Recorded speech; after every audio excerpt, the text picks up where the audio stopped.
Assalamualaikum warahmatullahi wabarakatuh. Sahabat semuanya, sebelum wahyu pertama turun di Gua Hira, sebelum risalah Islam menyebar ke seluruh penjuru dunia, ada satu fase kehidupan yang jarang dibahas, namun penuh makna. 40 tahun kehidupan Rasulullah Shallallahu Alaihi Wasallam sebelum beliau diangkat menjadi nabi. Bagaimana beliau dilahirkan di tengah Bani Hashim yang terhormat, tumbuh sebagai anak yatim, bekerja sebagai penggembala dan pedagang, hingga dikenal sebagai alamin. Apa saja hikmah yang bisa kita petik dari masa-masa tersebut? Di video ini, kita akan menelusuri jejak-jejak sejarah kelahiran manusia paling mulia dan perjalanan hidup beliau sebelum datangnya wahyu pertama dari Allah Subhanahu wa Ta'ala. Tetap bersama kami sampai akhir, karena setiap detik kisah ini penuh pelajaran yang menggetarkan hati. Dan jangan lupa, bersyalawatlah untuk Nabi Muhammad Sallallahu Alaihi Wasallam hari ini. Atau tuliskan syalawatmu di kolom komentar sebagai bentuk cinta kita kepada beliau.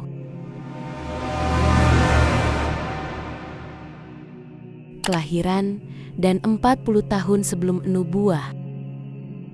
Kelahiran Rasulullah Shallallahu Alaihi Wasallam dilahirkan di tengah keluarga Bani Hashim di Makkah pada Senin pagi, tanggal 9 Rabiul Awal, permulaan tahun dari peristiwa gajah, dan 40 tahun setelah kekuasaan Kisra Anushir, atau bertepatan dengan tanggal 20 atau 22 bulan April tahun 571 M.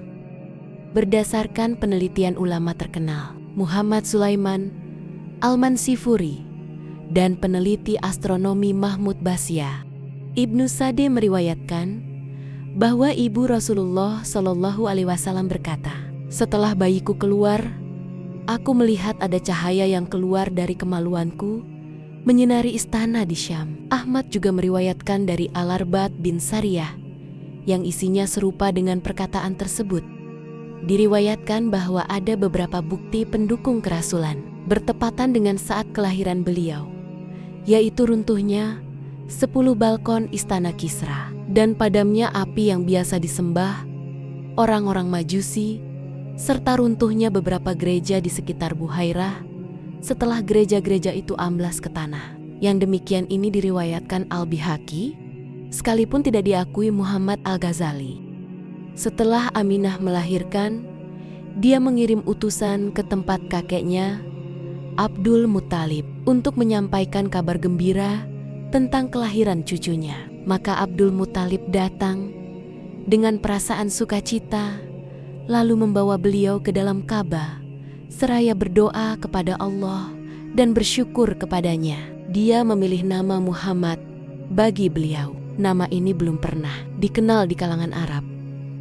Beliau dihitan pada hari ke-7, seperti yang biasa dilakukan orang-orang Arab. Wanita pertama yang menyusui beliau setelah ibundanya adalah Suwaibah, hamba sahaya Abu Lahab, yang kebetulan sedang menyusui anaknya yang bernama Masruh. Yang sebelum itu wanita ini juga menyusui Hamzah bin Abdul Muttalib. Setelah itu dia menyusui Abu Salamah bin Abdul Asad Al-Makhzumi. Di tengah Bani Sade, tradisi yang berjalan di kalangan bangsa Arab yang relatif sudah maju, mereka mencari wanita-wanita yang bisa menyusui anak-anaknya sebagai langkah untuk menjauhkan anak-anak itu dari penyakit yang bisa menjalar di daerah yang sudah maju, agar tubuh bayi menjadi kuat, otot-ototnya kekar, dan agar keluarga yang menyusui bisa melatih bahasa Arab dengan fasih. Maka Abdul Muttalib mencari wanita dari Bani Sade bin Bakar agar menyusui beliau, yaitu Halimah binti Abu Zuaib, dengan didampingi suaminya Al-Harits bin Abdul Yusa yang berjulukan Abu Kabsyah, dari kabilah yang sama.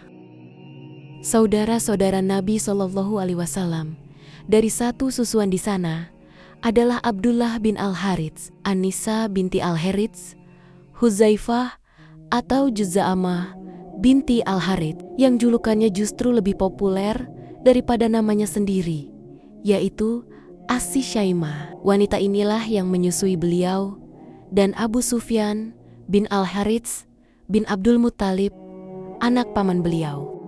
Paman beliau, Hamzah bin Abdul Muttalib, juga disusui di Bani Sade bin Bakar.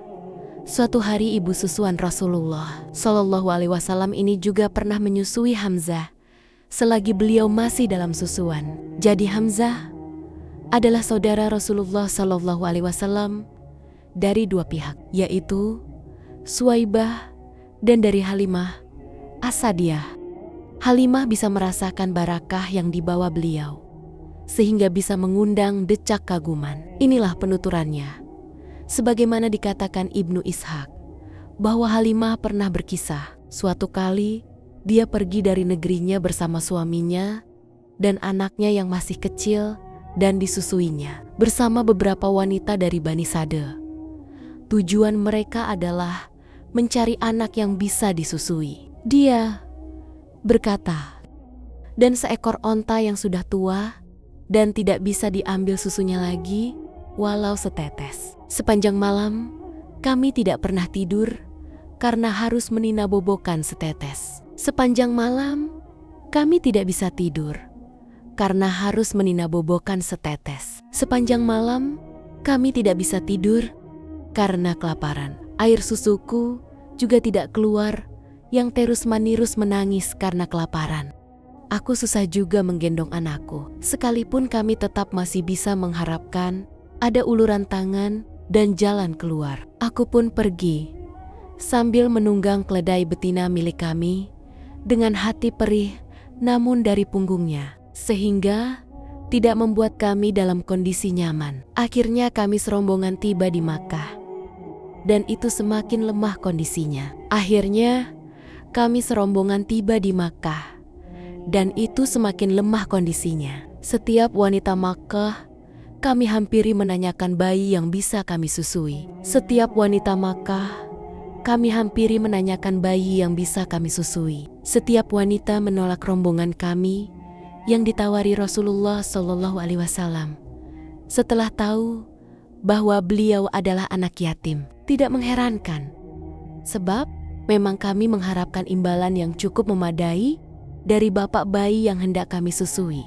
Kami semua berkata, dia adalah anak yatim, tidak ada pilihan bagi kami. Kami semua berkata, karena kami tidak menyukai keadaan seperti itu. Setiap wanita dari rombongan kami yang ditawari bayi yang disusuinya, kecuali aku. Ketika rombongan kami sudah bersiap-siap untuk kembali, aku berkata kepada suamiku, tatkala kami tidak ingin kembali bersama teman timangku, wanita suamiku, demi Allah, adakah kita ingin kembali bersama teman timangku, wanita suamiku? Demi Allah, adakah kita ingin kembali bersama teman-temanku wanita tanpa membawa seorang bayi yang disusui? Demi Allah, aku benar-benar akan mendatangi anak yatim itu dan membawanya.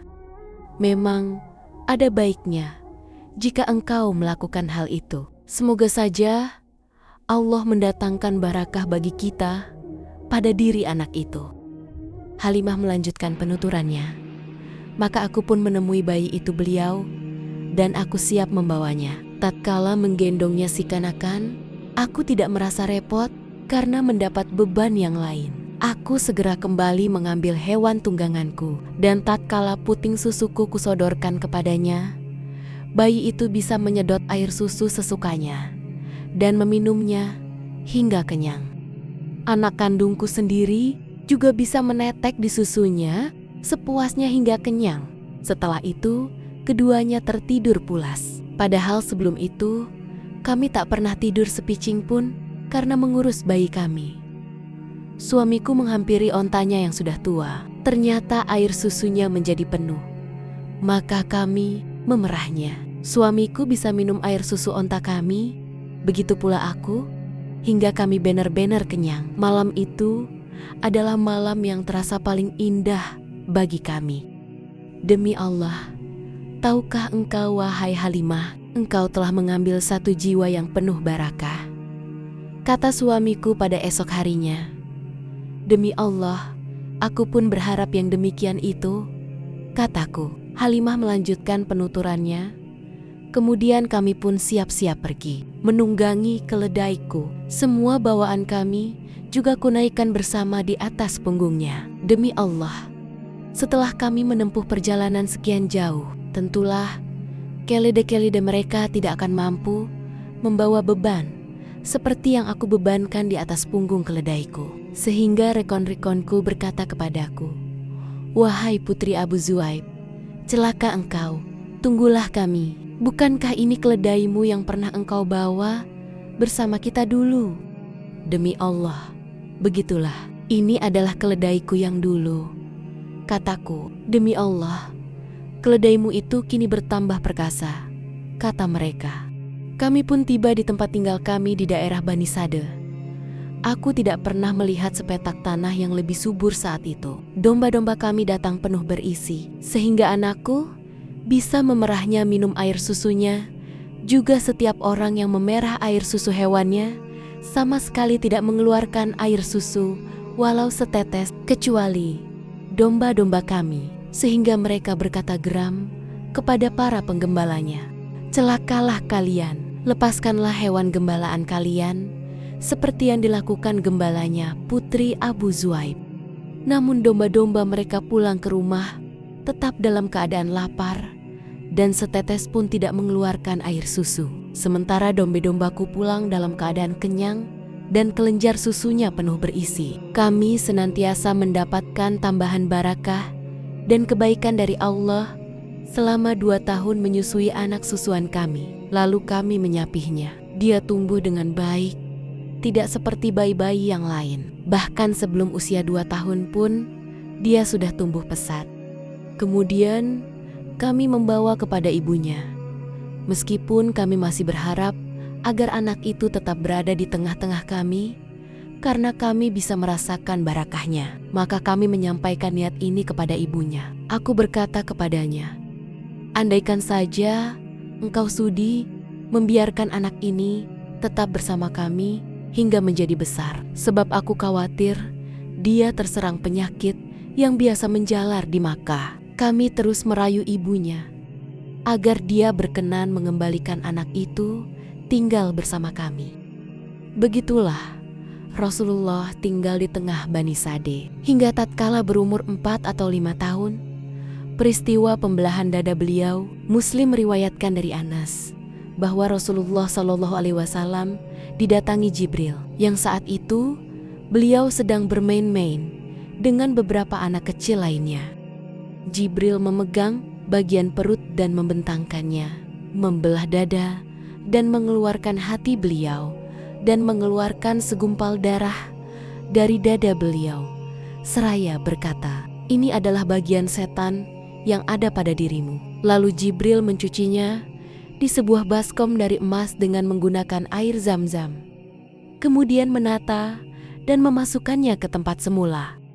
Anak-anak kecil lainnya berlarian mencari ibu susunya dan berkata, "Muhammad telah dibunuh."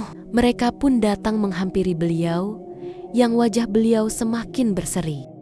Kembali ke pangkuan ibunda tercinta. Dengan adanya peristiwa pembelahan dada itu, Halimah merasa khawatir terhadap keselamatan beliau, hingga dia mengembalikan kepada ibu beliau. Maka beliau hidup bersama ibunda tercinta hingga berumur 6 tahun. Aminah merasa perlu mengunjungi suaminya yang telah meninggal dunia dengan cara mengunjungi kuburannya di Yastrib. Maka dia pergi dari Makkah untuk menempuh perjalanan sejauh 500 km bersama putranya yang yatim, Muhammad, disertai pembantu wanitanya, Ummu Aiman. Abdul Muthalib mendukung hal ini. Setelah menetap selama sebulan di Madinah, Aminah dan rombongannya sayap-sayap untuk kembali ke Makkah. Dalam perjalanan pulang itu, dia jatuh sakit dan akhirnya meninggal dunia di Abwa yang terletak antara Makkah dan Madinah.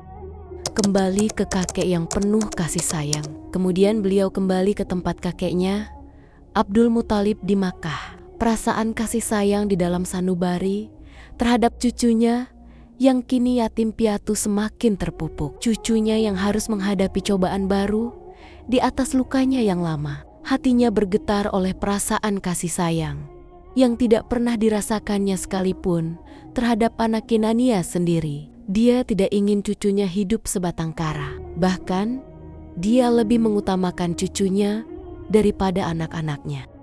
Ibnu Hashim berkata, ada sebuah dipan yang diletakkan di dekat Ka'bah untuk Abdul Muthalib. Kerabat-kerabatnya biasa duduk di sekeliling dipan itu hingga Abdul Muthalib keluar ke sana. Dan tak seorang pun di antara mereka yang berani duduk di dipan itu sebagai penghormatan terhadap dirinya. Suatu kali, selagi Rasulullah menjadi anak kecil yang montok, beliau duduk di atas dipan itu. Paman-paman beliau langsung memegang dan menahan agar tidak duduk di dipan itu. Tatkala Abdul Muthalib melihat kejadian ini, dia berkata, biarkanlah anakku ini. Demi Allah, sesungguhnya dia akan memiliki kedudukan yang agung. Kemudian Abdul Muthalib duduk bersama beliau di atas dipannya sambil mengelus punggung beliau dan senantiasa merasa gembira terhadap apapun yang beliau lakukan. Pada usia 8 tahun lebih 2 bulan 10 hari dari umur Rasulullah SAW, kakek beliau meninggal dunia di Makkah. Sebelum meninggal, Abdul Muthalib sudah berpesan menitipkan pengasuhan sang cucu kepada pamannya, Abu Thalib, saudara kandung bapak beliau. Di bawah asuhan paman, Abu Thalib melaksanakan hak anak saudaranya dengan sepenuhnya dan menganggap seperti anaknya sendiri. Bahkan Abu Thalib lebih mendahulukan kepentingan beliau daripada anak Kinania sendiri, menghususkan perhatian dan penghormatan. Hingga berumur lebih dari 40 tahun beliau mendapatkan kehormatan di sisi Abu Thalib, hidup di bawah penjagaannya, rela menelan persahabatan, dan bermusuhan dengan orang lain demi membela diri beliau. Pembahasan mengenai masalah ini akan disampaikan di tempatnya tersendiri. Meminta hujan dengan wajah beliau. Ibnu Asakir mentahrij dari Julhumah bin Arfatah.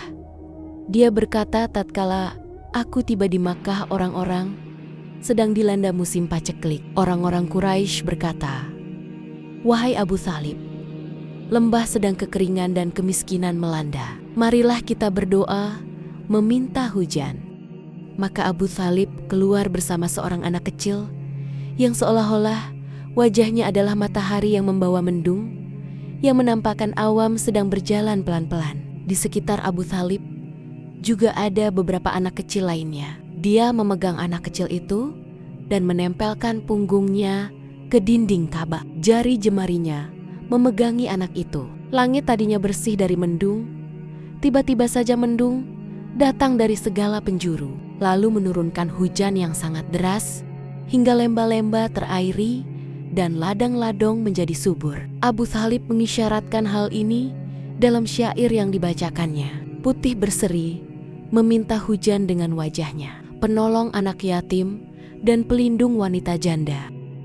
Bahira, sang rahib. Selagi usia Rasulullah Shallallahu Alaihi Wasallam mencapai 12 tahun dan ada yang berpendapat lebih 2 bulan 10 hari, Abu Thalib mengajak beliau pergi berdagang dengan tujuan Syam hingga tiba di Bushra, suatu daerah yang sudah termasuk Syam dan merupakan ibu kota Hauran, yang juga merupakan ibu kotanya orang-orang Arab, sekalipun di bawah kekuasaan bangsa Romawi.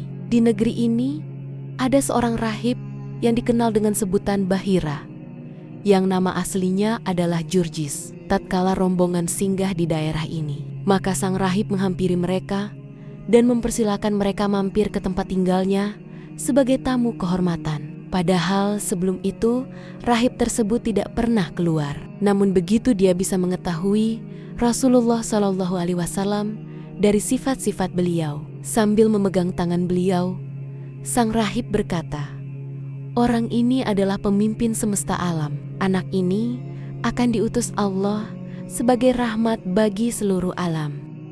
Abu Thalib bertanya, dari mana engkau tahu hal itu? Rahib Bahira menjawab, sebenarnya sejak kalian tiba di Aqabah, tak ada bebatuan dan pepohonan pun, melainkan mereka tunduk bersujud. Mereka tidak sujud melainkan kepada seorang nabi. Aku bisa mengetahui dari stempel nubuah yang berada di bagian bawah tulang rawan bahunya yang menyerupai apel. Kami juga bisa mendapatkan tanda itu di dalam kitab kami. Kemudian, Rahib Bahira meminta agar Abu Thalib kembali lagi bersama beliau tanpa melanjutkan perjalanannya ke Syam, karena dia takut gangguan dari pihak orang-orang Yahudi. Maka Abu Thalib mengirim beliau bersama beberapa pemuda agar kembali lagi ke Makkah. Perang Fijar. Pada usia 15 tahun, meletus perang Fijar antara pihak Quraisy bersama Kinanah berhadapan dengan pihak Qais Ailan, komandan pasukan Quraisy, dan Kinanah dipegang oleh Harbi bin Umayyah karena pertimbangan usia dan kedudukannya terpandang. Pada awal mulanya, pihak Qaislah yang mendatangkan kemenangan, namun kemudian beralih ke pihak Quraisy dan Kinanah. Dinamakan Perang Fijar karena terjadi pelanggaran terhadap kesucian tanah haram dan bulan-bulan suci. Rasulullah Shallallahu Alaihi Wasallam ikut bergabung dalam peperangan ini, namun beliau tidak turut serta membunuh.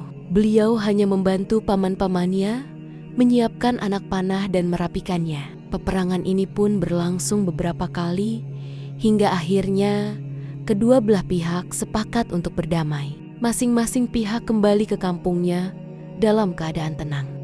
Hilful Fudul. Pengaruh dari peperangan ini diadakan Hilful Fudul pada bulan Zul Qadah pada bulan suci yang melibatkan beberapa kabilah Quraisy, yaitu Bani Hashim, Bani Al-Muhtalib, Asad bin Abdul Yusa, Zuhrah bin Kilab, dan Taim bin Morak. Mereka berkumpul di rumah Abdullah bin Judan At-Taimi karena pertimbangan umur dan kedudukannya yang terhormat. Mereka mengukuhkan perjanjian dan kesepakatan bahwa tak seorang pun dari penduduk Makkah dan juga lainnya yang dibiarkan teraniaya.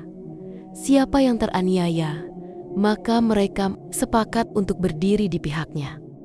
Sedangkan terhadap siapa yang berbuat zalim, maka kezalimannya harus dibalaskan. Perjanjian ini juga dihadiri Rasulullah. Setelah Allah memuliakan dengan risalah, beliau bersabda, "Aku pernah mengikuti perjanjian yang dikukuhkan di rumah Abdullah bin Judan, suatu perjanjian yang lebih disukai daripada keledai yang terbagus. Andai kata aku diundang untuk perjanjian itu semasa Islam, tentu aku akan memenuhinya." Ruh dari perjanjian ini ialah mengenyahkan keberanian model jahiliyah yang lebih banyak dibangkitkan rasa fanatisme. Ada yang berpendapat, sebab dari perjanjian ini, karena ada seseorang dari Zubaid yang tiba di Makkah sambil membawa barang dagangan, lalu barang-barang dagangannya itu dibeli Alef bin Wa'il As-Sahmi. Namun Ales tidak memenuhi hak-haknya dan juga mengkhianati sekutu-sekutunya yang lain dari Abdudet, Mahzum, Jum'ah, Sem, dan Adi. Oleh karena itu, mereka pun tidak lagi mempedulikannya. Lalu, orang dari Zubaid itu naik ke atas bukit Abu Kubais dan memperdengarkan syair-syair yang menggambarkan kezaliman Ales dengan suara yang keras. Saat itu, Az-Zubair bin Abdul Muthalib lewat di dekatnya, lalu bertanya, "Mengapa ada orang yang tertinggal?" Lalu mereka berkumpul di Hilful Fudul, lalu menghampiri Ales bin Wa'il untuk memprotes pelanggarannya terhadap hak-hak orang Zubaidi itu. Padahal sebelum itu, mereka sudah mengikat persekutuan dengannya. Menggembala kambing.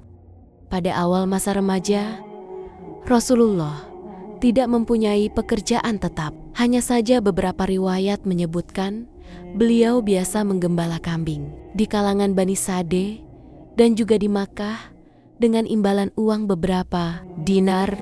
Menikah dengan Khadijah. Pada usia 25 tahun, beliau pergi berdagang ke Syam menjalankan barang dagang milik Khadijah. Ibnu Ishaq menuturkan, Khadijah binti Huwailid adalah seorang wanita pedagang, terpandang dan kaya raya. Dia biasa menyuruh orang-orang menjalankan barang dagangannya dengan membagi sebagian hasilnya kepada mereka. Sementara orang-orang Quraisy memiliki hobi berdagang. Tatkala Khadijah mendengar kabar tentang kejujuran perkataan beliau, kredibilitas, dan kemuliaan akhlak beliau, maka dia pun mengirimkan utusan dan menawarkan kepada beliau agar berangkat ke Syam untuk menjalankan barang dagangannya. Dia siap memberikan imbalan jauh lebih banyak dari imbalan yang pernah dia berikan kepada pedagang yang lain. Beliau harus pergi bersama seorang pembantu yang bernama Maisarah. Beliau menerima tawaran ini. Maka beliau berangkat ke Syam untuk berdagang dengan disertai Maisarah.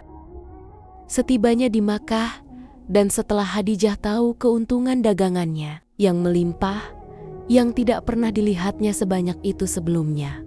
Apalagi setelah pembantunya, Maisarah, mengabarkan kepadanya apa yang dilihatnya pada diri beliau selama menyertainya, bagaimana sifat-sifat beliau yang mulia, kecerdikan dan kejujuran beliau, maka seakan-akan Khadijah mendapatkan barangnya yang pernah hilang dan sangat diharapkannya. Sebenarnya, sudah banyak para pemuka dan pemimpin kaum yang hendak menikahinya.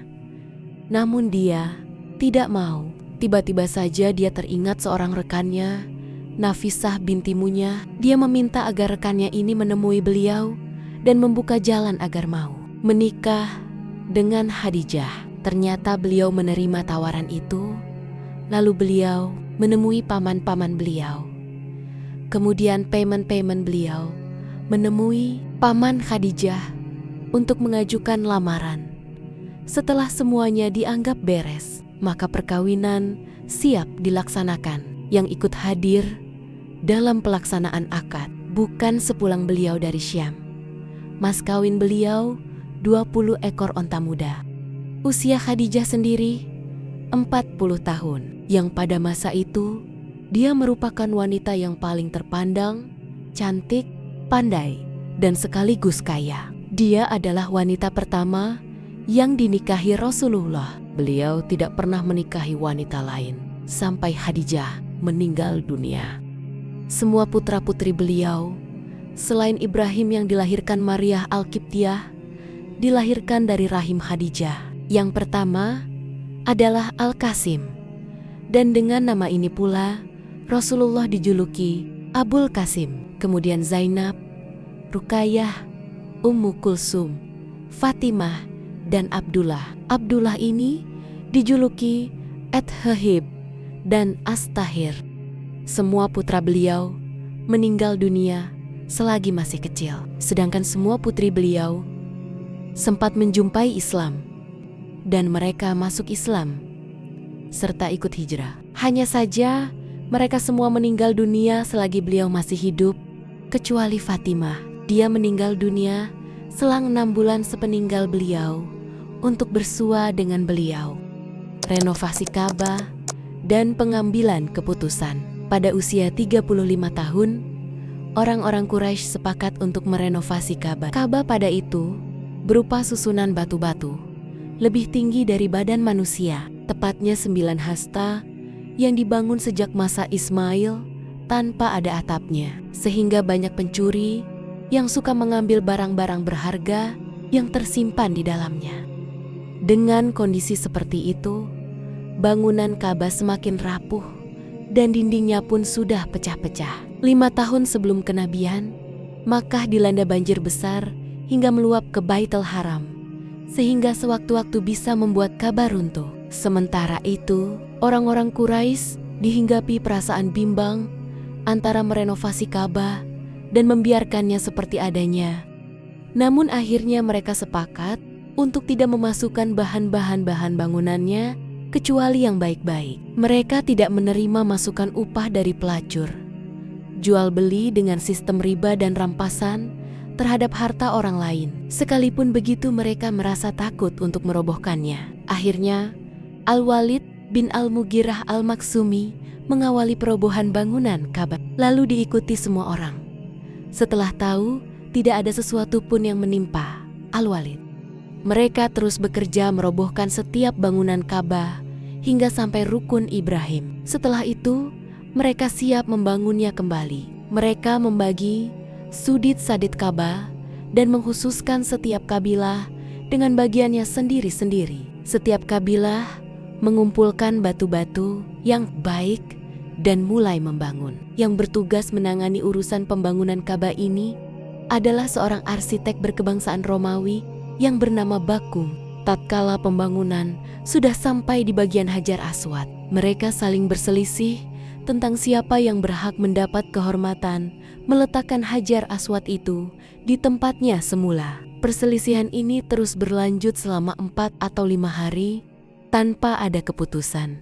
Bahkan perselisihan itu semakin meruncing dan hampir saja menjurus kepada pertumpahan darah di Tanah Suci. Abu Umayyah bin Al-Mughirah Al-Makhzumi tampil dan menawarkan jalan keluar dari perselisihan di antara mereka dengan menyerahkan urusan ini kepada siapapun yang pertama kali masuk lewat pintu masjid. Mereka menerima cara ini. Allah menghendaki orang yang berhak tersebut adalah Rasulullah Shallallahu Alaihi Wasallam. Tatkala mengetahui hal ini, mereka berbisik-bisik, "Inilah Alamin. Kami ridha kepadanya. Inilah dia, Muhammad." Setelah mereka semua berkumpul di sekitar beliau dan mengabarkan apa yang harus beliau lakukan, maka beliau meminta sehelai selendang. Lalu beliau meletakkan Hajar Aswad tepat di tengga-tengga selendang. Lalu meminta pimuka-pimuka kabilah yang saling berselisih untuk memegang ujung-ujung selendang. Lalu memerintahkan mereka secara bersama-sama mengangkatnya. Setelah mendekati tempatnya, beliau mengambil Hajar Aswad dan meletakkannya di tempat semula. Ini merupakan cara pemecahan yang sangat jitu dan diridhoi semua orang. Orang-orang Quraisy kehabisan dana dari penghasilan yang baik, maka mereka menyisakan di bagian utara kira-kira 6 hasta yang kemudian disebut Al-Hijr atau Al-Hatim. Mereka membuat pintunya lebih tinggi dari permukaan tanah agar tidak bisa dimasuki kecuali oleh orang yang memang ingin melewatinya. Setelah bangunan Ka'bah mencapai ketinggian 15 hasta, mereka memasang atap dengan disangga 6 sendi. Setelah jadi, Ka'bah itu berbentuk segi 4 yang ketinggiannya kira-kira mencapai 15 meter. Panjang sisinya di tempat Hajar Aswad dan sebaliknya adalah 10 kali 10 meter. Hajar Aswad itu sendiri diletakkan dengan ketinggian 1,5 meter dari permukaan pelataran tempat tawaf. Sisi yang ada pintunya dan sebaliknya setinggi 12 meter. Adapun pintunya setinggi 2 meter dari permukaan tanah. Di sekeliling luar Ka'bah ada pagar dari bagian bawah ruas-ruas bangunan. Pagar ini dinamakan Asisyat Zarawan. Namun kemudian orang-orang Quraisy meninggalkannya. Daya tarik kepribadian sebelum nubuah. Nabi SAW tidak menghimpun sekian banyak kelebihan dari berbagai lapisan manusia selama pertumbuhan beliau. Beliau menjadi sosok yang unggul dalam pemikiran yang jitu, pandangan yang lurus, mendapat sanjungan karena kecerdikan, kelurusan pemikiran, dan ketepatan dalam mengambil keputusan. Beliau lebih suka diam, lama-lama untuk mengamati, memusatkan pikiran, dan menggali kebenaran. Dengan akalnya, beliau mengamati keadaan negerinya. Dengan fitrahnya yang suci, beliau mengamati lemboran-lemboran kehidupan, keadaan manusia dan berbagai golongan. Beliau merasa risih terhadap khurafat dan menghindarinya. Beliau berhubungan dengan manusia dengan mempertimbangkan keadaan dirinya dan keadaan mereka. Selagi mendapatkan yang baik, maka beliau mau bersekutu di dalamnya. Jika tidak, maka beliau lebih suka dengan kesendiriannya. Beliau tidak mau meminum khamr, tidak mau makan daging hewan yang disembelih untuk dipersembahkan kepada berhala, tidak mau menghadiri upacara atau pertemuan untuk menyembah patung-patung. Bahkan semenjak kecil beliau senantiasa menghindari jenis-jenis penyembahan yang batil ini, sehingga Tidak ada sesuatu yang lebih beliau benci selain daripada penyembahan kepada patung-patung ini. Dan hampir-hampir beliau tidak sanggup menahan kesabaran tatkala mendengar sumpah yang disampaikan kepada Lata dan Yusa. Tidak diragukan lagi bahwa takdir telah mengelilingi agar beliau senantiasa terpelihara. Jika ada kecenderungan jiwa yang tiba-tiba menggelitik untuk mencicipi sebagian kesenangan dunia atau ingin mengikuti sebagian tradisi yang tidak terpuji, maka pertolongan Allah masuk sebagai pembatas antara diri beliau dan kesenangan atau kecenderungan itu. Ibnul Atsir meriwayatkan bahwa Rasulullah Shallallahu Alaihi Wasallam pernah bersabda, tidak pernah terlintas dalam benakku suatu keinginan untuk mengikuti kebiasaan yang dilakukan orang-orang jahiliyah, kecuali hanya 2 kali. Namun kemudian Allah menjadi penghalang antara diriku dan keinginan itu. Setelah itu, aku tidak lagi berkeinginan sedikit pun, hingga Allah memuliakan aku dengan risalahnya. Suatu malam, aku pernah berkata kepada seorang pemuda yang sedang menggembala kambing bersamaku, karena aku hendak masuk Makkah dan hendak mengobrol di sana seperti dilakukan para pemuda lain. Aku akan melaksanakannya, kata pemuda rekanku. Maka aku beranjak pergi. Di samping rumah pertama yang kulewati di Makkah, aku mendengar suara tabuhan rebana. Ada apa ini? Aku bertanya. Orang-orang menjawab, perhelatan pernikahan Fulan dan Fulanah. Aku ikut dudak-dudik dan mendengarkan. Namun Allah menutup telingaku dan aku langsung tertidur. Hingga aku terbangun karena sengatan matahari esok harinya. Aku kembali menemui rekanku dan dia langsung menanyakan keadaanku. Maka aku mengabarkan apa yang terjadi. Pada malam lainnya, aku berkata seperti itu pula dan berbuat hal yang sama. Namun lagi-lagi aku mengalami kejadian yang sama seperti malam sebelumnya. Maka setelah itu, aku tidak lagi ingin berbuat hal yang buruk.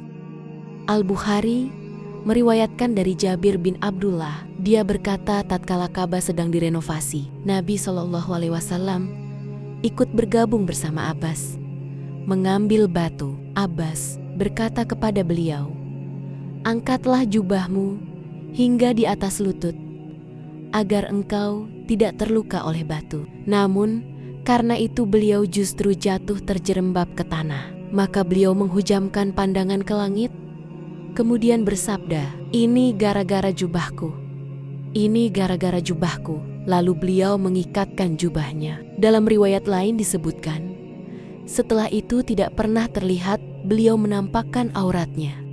Nabi SAW menonjol di tengah kaumnya karena perkataannya yang lemah lembut, akhlaknya yang utama, dan sifat-sifatnya yang mulia. Beliau adalah orang yang paling utama kepribadiannya di tengah kaumnya, paling bagus akhlaknya, paling terhormat dalam pergaulannya dengan para tetangga, paling lemah lembut, paling jujur perkataannya, paling terjaga jiwanya, paling terpuji kebaikannya, paling baik amalnya, paling banyak memenuhi janji, paling bisa dipercaya, hingga mereka menjulukinya Alamin, karena beliau menghimpun semua keadaan yang baik dan sifat-sifat yang diridhoi orang lain. Keadaan beliau juga digambarkan Ummul Mukminin Khadijah. Beliau membawa bebannya sendiri, memberi orang miskin, menjamu tamu, dan menolong siapapun yang hendak menegakkan kebenaran.